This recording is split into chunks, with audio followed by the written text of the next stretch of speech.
I had a Korean pen pal for a few months who seemed pretty nice. We talked online and on the phone a couple times. I have lived in Korea for a while before then and had come back to the US. And there were some cheap little snacks I said I really missed and I couldn't find because I lived out in the middle of nowhere. He offered to send me some and he seemed nice, so I gave him my address to mail them to me. Well, big fucking mistake.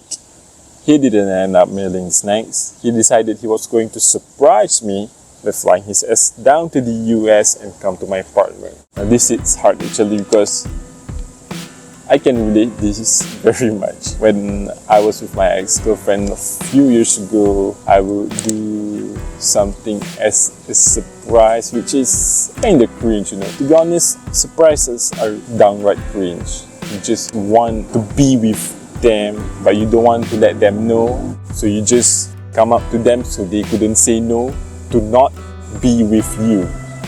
You get what I mean? This guy wants to meet this girl, but then this guy isn't sure that this girl is okay about seeing this guy. This guy just come over to the girl and say, surprise, motherfucker. But then the girl said, what the fuck? You cannot kick me away because it's a surprise. You see that? This is what you call the covert contracts. I come and do good to you and you should pay me back even there's no contract written, there's no sign. We all have done covert contracts in our lifetime and nice guys are just the masters of it. He was outraged that I would not come out and see him after he had been so nice to fly out there and tried to entice me with gifts that he had brought. He was under the impression that his gesture was romantic. See?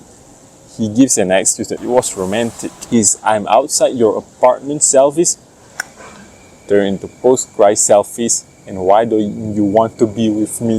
Nice guys, they are the masters of manipulators. They can turn any scenes into bad scene to victimize themselves by, like in this example, they say he posted some, I'm so sad right now, why don't you want to meet with me? You see, they're master of manipulators. They just want the girl to feel bad about not letting him in.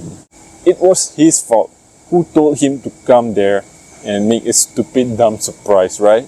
And no, this dude and I never thought or even joked about the possibility of a relationship prior to him showing up. I tried to explain why it wasn't appropriate for a 50-year-old dude to fly to another country and stalk a 20-something's apartment. But he didn't get it. He said it wasn't stalking because we were friends and I gave him my address, so he assumed he was free to come over.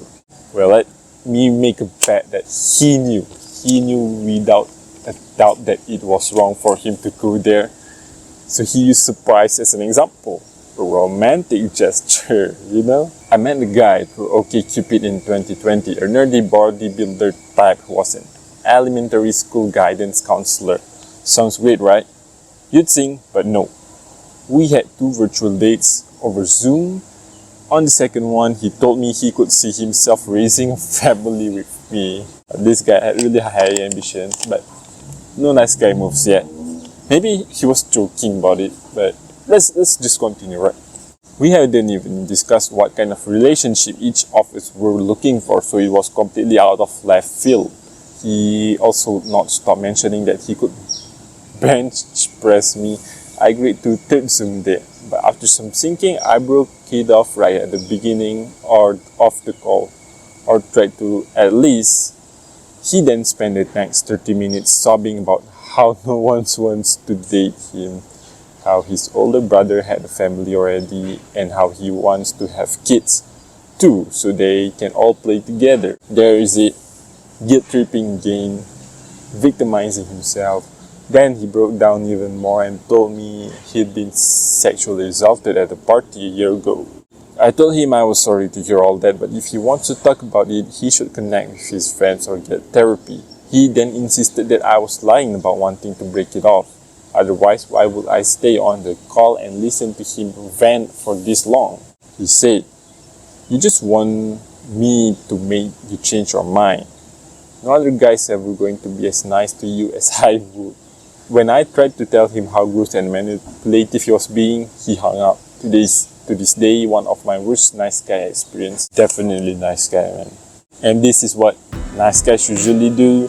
They claim they are the nicest of the nicest people out there, and that every girl should be grateful of having him. The thing is, these people are not really nice. They're just manipulative to the core. Just because they don't smoke, they don't drink, they don't drive fast, they don't be angry at times they shouldn't be angry, doesn't mean they're nice. Most of these guys are usually like feminine type guys, which can go out versus when they try to not be angry for a long time. They keep their anger for such a time until it bursts out, and they would be very angry about it. See, when she tell him how gross and manipulative he was being, he hung up. Because I think he actually know that they are being manipulative. It just happens on the subconscious mind, or when they see how their parents act, they just copy them. Like the guilt tripping and the victim blaming and covert contracts. Usually they just copy from your environment and seeing how people does this stuff. That's why being an integrated male, eliminating your nice guy instincts and drives, will make you have your full satisfaction in life without actually have to depend on other people. And you can chase your own success without blaming on others. You will take full responsibility of it and go for it. If you want to learn more and be more aware of your nice guy syndromes, subscribe to this channel. You also can learn a thing or two from me about not being a nice guy anymore and being the integrated male. And until then, take care and be fucking rock.